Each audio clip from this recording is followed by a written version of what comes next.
आप आराम से बैठकर इस वीडियो को देख रहे हैं, मगर मैं आपको कहूं, आज जिस जगह पर आप अभी बैठे हो वो जमीन आज से करोड़ों साल पहले 8,500 डिग्री के तापमान से उबल रही थी। या जिस जगह पर आप बैठे हैं वो जगह लाखों सालों तक बर्फ से ढकी हुई थी। ये दोनों बातें सच हैं। इस 15 मिनट की वीडियो के अंदर आप पृथ्वी के 450 करोड़ साल के सफर को देखने वाले हैं।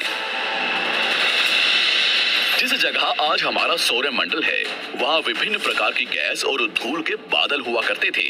वैज्ञानिकों के मुताबिक इन धूल के बादलों से दूर एक तारा हुआ करता था। वक्त के साथ साथ उस तारे की ऊर्जा कम होने लगी, जिसके कारण उसके अंदर एक विशाल विस्फोट हुआ। विस्फोट की वजह से अंतरिक्ष की ये धूल एक दूसरे से दबने लगी।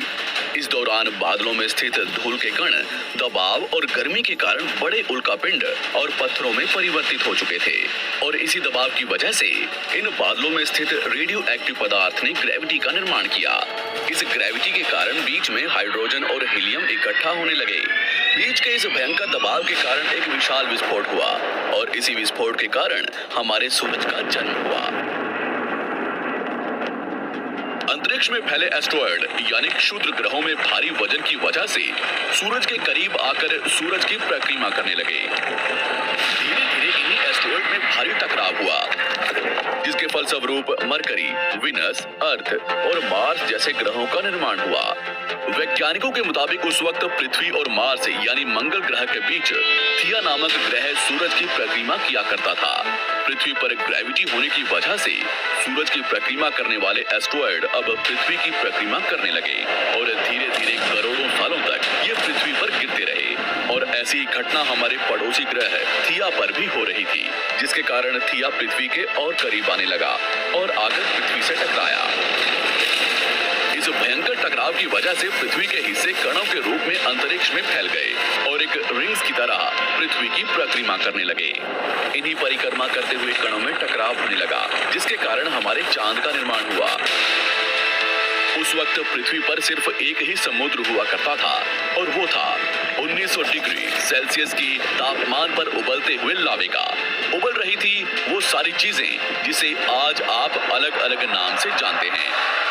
वक्त के साथ साथ पृथ्वी धीरे धीरे ठंडी हो रही थी, कारण पृथ्वी के भारी तत्व जैसे धातु और रेडियो एक्टिव पदार्थ पृथ्वी के केंद्र में जाकर इकट्ठा हो गए और हल्के पदार्थ पृथ्वी की सतह पर आ गए।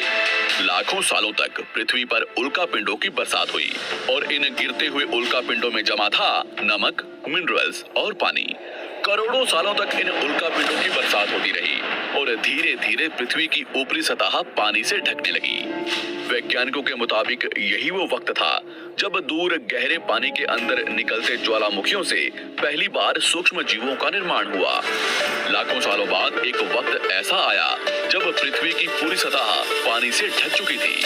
हमारी पृथ्वी के सबसे अंदर का कोर रेडियो एक्टिव पदार्थ से बने होने की वजह से हरदम गर्म होता रहता है, लेकिन जब भी पृथ्वी की ऊपरी जमीन ठंडी हो जाती है तब पृथ्वी के अंदर की गर्मी बाहर नहीं निकल पाती, जिसके कारण ज्वालामुखियों का निर्माण होता है। और उस वक्त कुछ ऐसा ही हुआ। पानी से ढकी हुई पृथ्वी पर हजारों की तादाद में ज्वालामुखी निकलने लगे और आने वाले लाखों सालों तक इन ज्वालामुखियों का निकलना जारी रहा, जिससे पानी के ऊपर जमीन का निर्माण हो रहा था। इस वक्त भी पृथ्वी पर वातावरण ना होने की वजह से अंतरिक्ष से उल्कापिंडों की बरसात हो रही थी। आज से लगभग 300 करोड़ साल पहले पृथ्वी पर ऐसा वक्त आया जब पृथ्वी का वातावरण लगभग स्थिर होने लगा था। ज्वालामुखी निकलने धीरे हो गए थे और पृथ्वी का एक दिन 12 घंटे का हुआ करता था। साल बीतते गए और धीरे धीरे ये सूक्ष्म जीव विकसित होते गए और समूह में रहने लगे।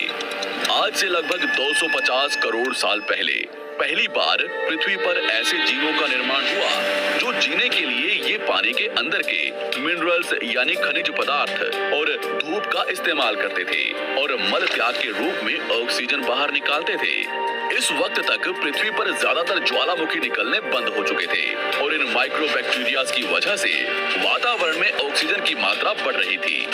वातावरण में ऑक्सीजन बढ़ने की वजह से पृथ्वी का वायुमंडल बनना शुरू हुआ और आने वाले हजारों सालों तक वातावरण में ऑक्सीजन की मात्रा बढ़ती रही, जिसकी वजह से पृथ्वी के ज्यादातर हिस्सों में ये सूक्ष्म जीव फैल गए।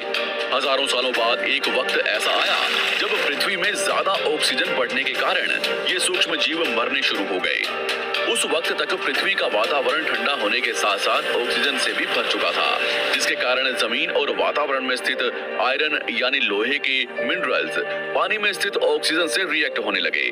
और एक वक्त ऐसा आया जब पृथ्वी की जमीन आज के मार्स के जैसे लाल हो चुकी थी। वक्त बीतने के साथ साथ धरती की टेक्टोनिक प्लेट्स में दरार होने लगी, जिसके कारण पृथ्वी के अंदर का लावा जमीन की तरह कई लाखों सालों तक खुला उबलता रहा। और यही वो कारण था जिसके कारण पृथ्वी के वातावरण में कार्बन डाइऑक्साइड की मात्रा बहुत बढ़ गई और पृथ्वी पर एसिड की वर्षा शुरू हो गई। एसिड रेन की वजह से पृथ्वी का तापमान घटने लगा और तापमान इतना घटा कि पृथ्वी के ऊपर स्थित पानी बर्फ में परिवर्तित होने लगा। पृथ्वी पर पहली बार भयंकर आइस एज आया। इस वक्त पूरी पृथ्वी सफेद बर्फ से ढक चुकी थी। आमतौर पर जब धरती पर सूरज की किरणें गिरती हैं, तब जमीन उन किरणों को सोख लेती है, मगर क्योंकि पूरी पृथ्वी बर्फ से ढक चुकी थी और क्योंकि बर्फ सफेद और चमकीली होती है, जिसके कारण सूरज की किरणें धरती पर गिरने के बाद वापस चली जाती थी।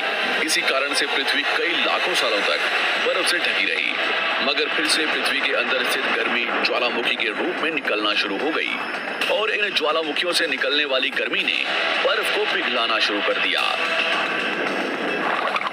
इसी बीच पृथ्वी की गहराई में बचे कुछ सूक्ष्म जीव धीरे धीरे बदल रहे थे और अब वो ऑक्सीजन को अपने शरीर को बड़ा और जटिल बनाने के लिए इस्तेमाल करने लगे थे।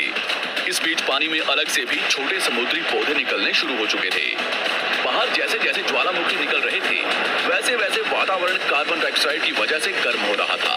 वक्त के साथ साथ बर्फ तो पिघलने लगी, मगर धरती पर फिर से एसिड की वर्षा शुरू हो गई, जिसके कारण फिर पृथ्वी ठंडी होने लगी और फिर पृथ्वी की ज्यादातर सतह बर्फ से ढक गई। ऐसा बार बार कई हजारों सालों तक होता रहा और इसी कारण से अब समुद्री जीव धीरे धीरे वातावरण के हिसाब से विकसित हो रहे थे। इस बीच कई सारे जीव और समुद्री जंगल विलुप्त हो गए, मगर जो बच गए वो धीरे धीरे पृथ्वी के बदलते तापमान के हिसाब से ढलते गए और अब हजारों सालों बाद समुद्री पेड़ बर्फ की वजह से पूरी तरह से मरते या सूखते नहीं थे। अब सूक्ष्म जीव समुद्री जीव बन चुके थे। जब फिर से ज्वालामुखियों ने पृथ्वी की बर्फ को पिघलाना शुरू किया, तब ये समुद्री पेड़ जल्दी विकसित होकर फैल गए। धीरे धीरे वातावरण में ऑक्सीजन की मात्रा बढ़ने लगी और पृथ्वी पर होने वाली एसिड की वर्षा कम होने लगी। वातावरण में ऑक्सीजन आने की वजह से पृथ्वी की ओजोन लेयर्स मोटी होने लगी और आज से लगभग 47 करोड़ साल पहले पृथ्वी की ऊपरी सतह पर पहली बार मोसोस नामक प्लांट उगना शुरू हुआ। वक्त के साथ साथ जमीन पर अलग अलग प्रकार के पौधे और पेड़ उगना शुरू हुए। एक वक्त ऐसा आया जब जमीन के पेड़ों की लंबाई लगभग 80 से 100 फीट जितनी या आज की 5 से 6 मंजिला बिल्डिंग जितनी ऊंची हो चुकी थी। ये वो वक्त था जब समुद्री जानवर समुद्र से बाहर निकल रहे थे और जमीनी जानवरों में परिवर्तित हो रहे थे। ज्यादातर जमीन एक जगह इकट्ठी हो चुकी थी, जिसे आज हम पैंजिया महाद्वीप के नाम से जानते हैं। पृथ्वी का वातावरण और तापमान लगभग स्थिर हो चुका था और अब करीब 21 से 23 घंटे का दिन हुआ करता था। अब समुद्री जीव पानी से बाहर रहने लगे थे और वातावरण के हिसाब से उनके शरीर का रंग रूप बदल रहा था। धीरे धीरे ये जमीनी जानवर डायनासोर्स में परिवर्तित हो गए। जिन डायनासोर्स ने पेड़ पौधे खाने शुरू कर दिए, उनका शरीर लंबा और विशाल रूप से विकसित होने लगा। कुछ डायनासोर्स शिकार किया करते थे, जिसके कारण वे छोटे और तेज होते चले गए।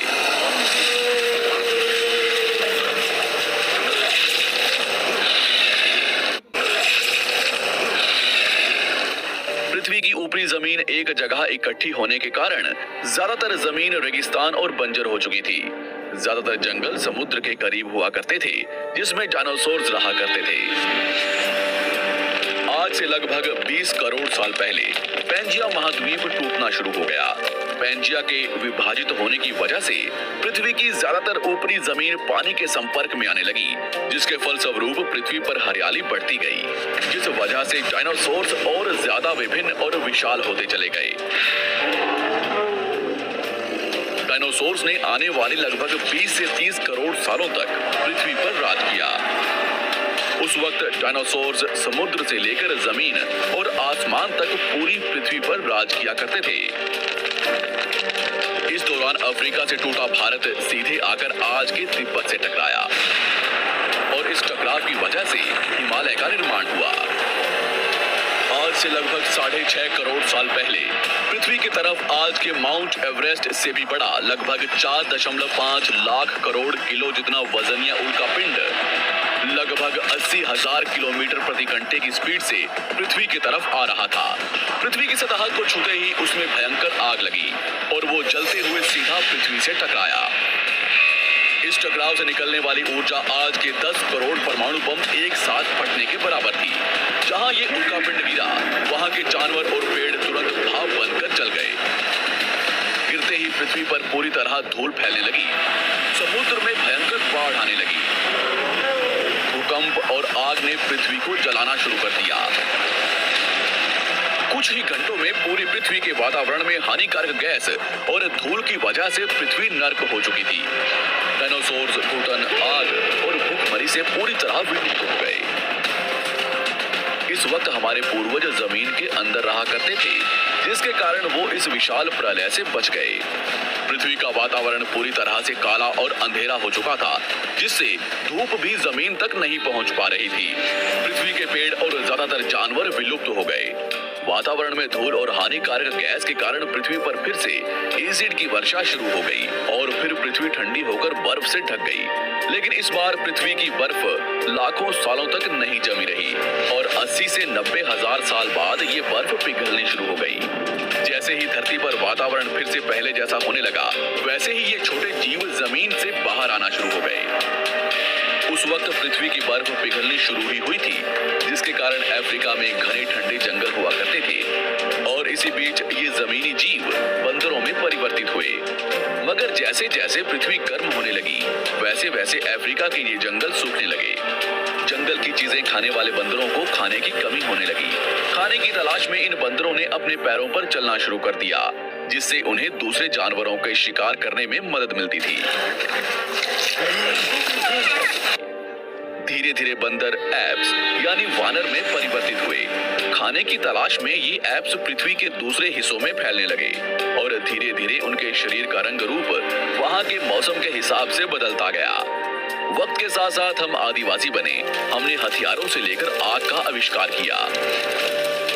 हम धीरे धीरे इंसान के रूप में विकसित हुए। हमने धर्म से लेकर परिवार, भाषा और संस्कृति का निर्माण किया और वक्त के साथ साथ हम विकसित होते चले गए और आज हम इस पृथ्वी की सबसे विकसित प्रजाति बन चुके हैं। पृथ्वी को आज के जैसे बनने में लगभग 450 करोड़ साल का वक्त लगा है और हमें एक छोटे जमीन में रहने वाले जानवर से इंसान बनने में कई लाखों सालों का। मगर हमने इन 100 सालों में जितना पृथ्वी को गंदा और तबाह किया है, उतना आज तक किसी भी प्रजाति ने नहीं किया होगा। हम फिर से धरती को गर्म कर रहे हैं और कार्बन डाइऑक्साइड की मात्रा बढ़ा रहे हैं। वैज्ञानिकों का मानना है कि पृथ्वी पर फिर से विशाल परिवर्तन होने वाला है। भविष्य में पृथ्वी कैसी होगी